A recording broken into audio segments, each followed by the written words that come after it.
I'm Kim Peacock from Remax Dolphin Realtors, and I'm the co-broker owner of the franchise on the KZN North Coast. I started off with quite a colourful trajectory to get me to this point. I started off in the film and television industry and film industry, and I was in the industry for some 12 odd years before my husband swayed me to look into the real estate industry and join him at Remax Dolphin Realtors. However, I did join as an agent alongside him, and from there we built a team, and we had agents underneath us. And one of our goals, though, was to one day purchase the franchise from the current broker owner that we were working underneath. And we worked fiercely until we achieved that goal and bought the franchise in 2015. So the actual franchise has been in existence for 26 years, and we bought it in 2015. So some of our notable achievements is we hold the largest market share and do more sales than our second and third competitors combined. We more notably have the most productive agents in the province.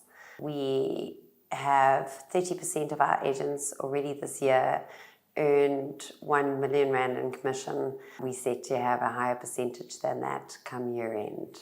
Well, I think Remax as a whole offers a fundamentally different business model, to what a traditional agency does. And Remax Dolphin in particular has harnessed that ethos, and we work tirelessly to promote that kind of thinking. We offer a very entrepreneurial mindset, an entrepreneurial centralized mindset. So we are the Remax banner. However, we offer our agents an independent contractors platform.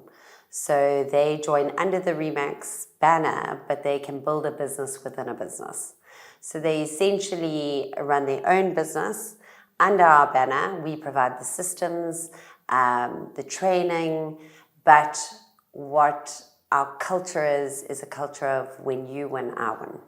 So a mutually beneficial culture, and we allow the agents the opportunity to earn 90% of their commission. So they earn the lion's share of the commission that they earn, and in that thinking, it's because they do the lion's share of the work.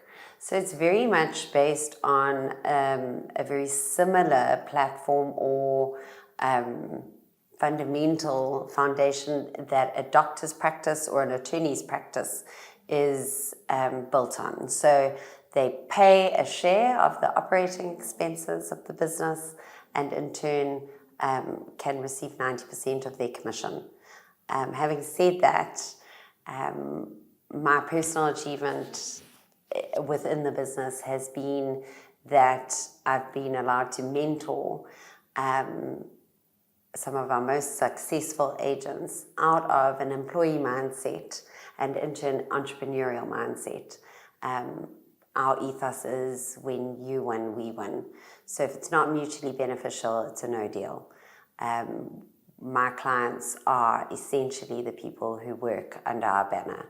So everything I can do to make their lives easier, simpler, to build better systems, and ultimately to train them or inspire and motivate.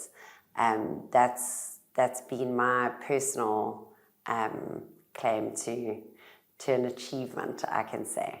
Some of the challenges I've faced have been more within my personal realm than I'd say necessarily professionally. Obviously it impacts, but I'm the mom of twin boys, and when we bought the business and the franchise, obviously I was full-time involved in training, running of the business, etc. The twins were 2 years old, so it was somewhat chaotic, the transition from agent to broker owner, mom of twins. It was complicated to say the least, juggling all the balls.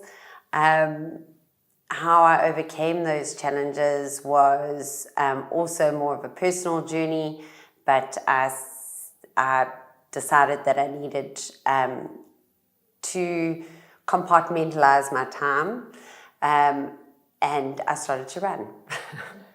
So I'd get up early in the morning before the rest of the household, take an hour, hit the road, watch the sunrise over the sea. I'm blessed to live where I do in Belito, and that was my meditation, my time to set my goals for the day, to gain clarity, to gain some quiet.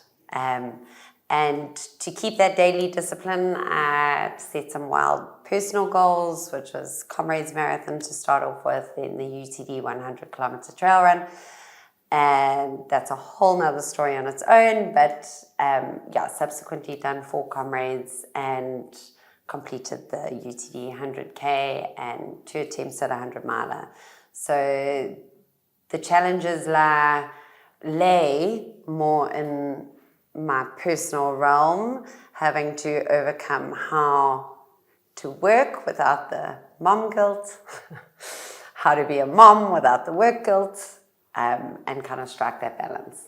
My future goals are to continue to grow the franchise and to do all the things that you're meant to do in a business. Keep the growth happening, keep exceeding from last year and grow. But more importantly, to grow the people within our already established, already successful business, and to empower them and to motivate and to encourage them to challenge their comfort zones and hopefully exceed what they ever expected from themselves. So my goal, and I think in doing that, you will naturally progress to grow your business, and people naturally would be attracted to join such an establishment. So I think to focus on what one has, and to focus on the attributes your business already has and try and grow that, as opposed to attracting external growth. The advice I'd give to young women following in my path, one line: have grit. You've got to have grit. Don't give up. And the second thing that I've learned through trial and tribulation is success isn't a point that you reach. Success is a journey. It's an ongoing process. It's, don't set your sight on something and say, well, that's success, and if you achieve it or if you don't is going to be the mark of whether I am a failure or a success. I don't believe that's true. I believe that even failures can be our teacher, and even failures can show us new opportunities. Being part of the KZN Top Businesswoman is a real privilege and an honor. I was quite flabbergasted to even have been approached for such a nomination, and I just feel that I get on with my day-to-day tasks and my day-to-day business, and to have been called out of the blue for such a nomination was quite earth-shattering for me, and as I say, an absolute honor and a privilege, and I'm very proud to be sitting amongst 30-odd really, really successful and inspirational women.